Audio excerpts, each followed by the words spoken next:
Celine, squeeze my hand. Squeeze my fingers for me. The voice behind the silence. Is there any pain more haunting than holding everything the world could ever desire? Wealth, fame, admiration, yet realizing none of it can heal the wounds time left behind? Celine Dion, a woman whose voice once stopped time itself, stands as both legend and lesson. She didn't just sing, she lived through every lyric. Her songs, The Power of Love, My Heart Will Go On, became lifelines for millions. But behind the thunder of applause hid a quieter truth, a woman fighting battles most could never see. Every glittering gown, every flawless performance, every standing ovation, each mass trembling hands and a body begging for rest. Her voice soared across continents, but her heart carried the weight of loss, exhaustion, and duty. When she smiled, she wasn't showing joy, she was showing strength. Her fortune, reportedly nearing $800 million, tells one kind of story, a lifetime of discipline and vision. Over 250 million albums sold, record-shattering Las Vegas residencies, perfume lines, fashion ventures, and sprawling homes around the world. A $72 million paradise in Jupiter Island, a French-inspired mansion on a private island in Quebec, a serene Nevada retreat, echoing with the laughter of her sons. Each space is less a sign of wealth and more a reflection of what she fought to protect. Her family, her legacy, her peace. Even her cars, her Maybach, her Cadillac Escalade, her jet worth over $40 million, were never just luxuries. They were her escape routes. Her wings when grief became too heavy to bear. But this story isn't about luxury. It's about the price she paid to build it. Every note she hit came with a cost. A missed birthday, a lonely hotel night, a show sung through tears. Celine didn't earn her empire through luck. She built it through sacrifice, through love that demanded endurance, through a will that refused to bend. And now, as her family looks upon what she's leaving behind, they don't see numbers. They see a mother who gave until it hurt, a wife who loved past reason, an artist who bled beauty into the world. Her songs carried us through heartbreak. Her voice stitched the cracks in our own lives. And though time has softened her sound, her legacy hums on, quiet, eternal, untouchable.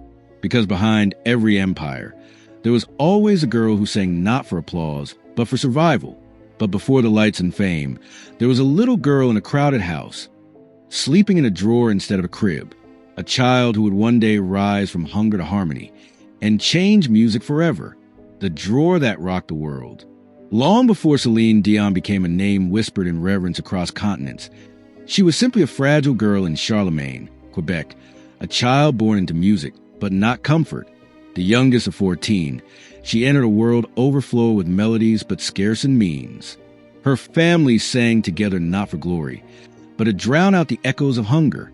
The Dion home was alive with harmony, though the cupboards often stood bare. Her first bed wasn't a cradle. It was a drawer lined with blankets, tucked in the corner of a small wooden dresser. That drawer held not just a baby, but the spark of something extraordinary.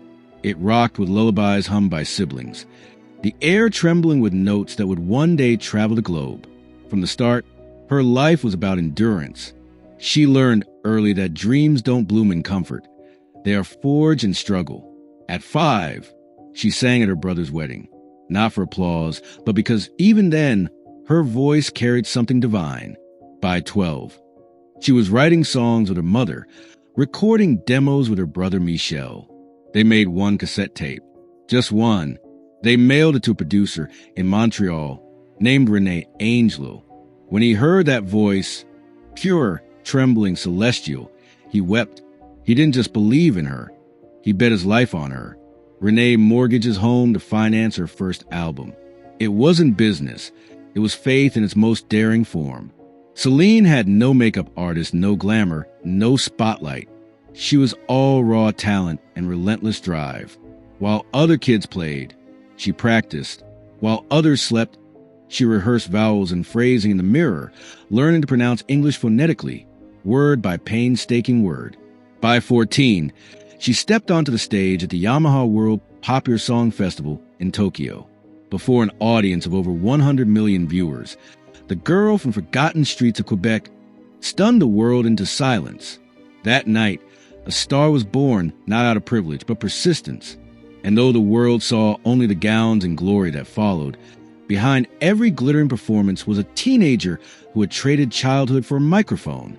In later years, she would confess, "I never had a teenage life. I don't remember prom.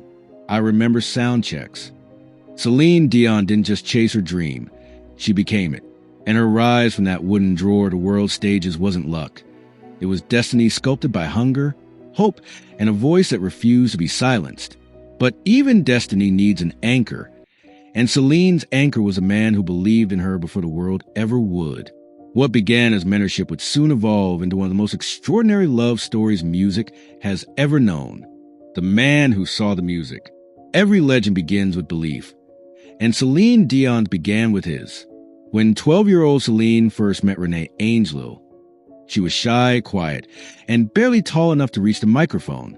He, a seasoned music producer with silvering hair and soft eyes, had already seen enough of the industry to know that miracles rarely walk in unannounced.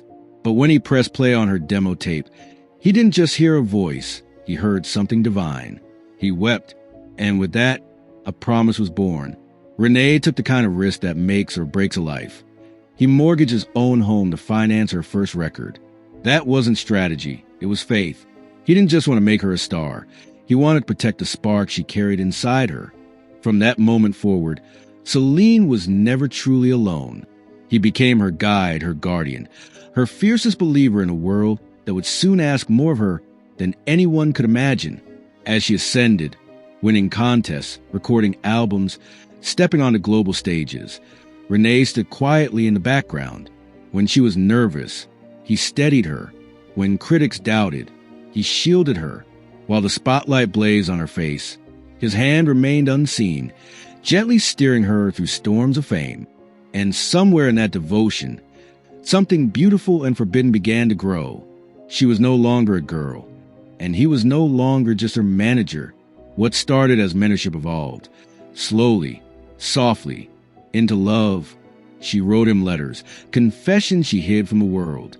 At 19, she told him what her heart had known for years. Their love story was not born of scandal. It was born of trust. They protected it fiercely from a world that would never understand. And when the time came, Celine stood unflinching before cameras and whispers, declaring her truth. She didn't need approval. She needed honesty. In 1994, beneath the stained glass and soaring ceilings of Notre Dame Basilica in Montreal, they married. It wasn't a celebrity wedding. It was a covenant. She walked down the aisle not as a global icon, but as a woman choosing the person who had believed in her before anyone else did. Their union became her sanctuary. Renee was her mirror, her mentor, her compass. Together, they built a life that danced between divine and domestic. Award shows by day, lullabies by night. And every time she sang about love, it wasn't just performance. It was testimony. Because behind her soaring voice was always his quiet strength. Behind her courage, his faith. But even the purest love can't bargain with fate. And when illness came for the man who had once given her everything, Celine would be forced to sing to the kind of loss no stage could ever prepare her for.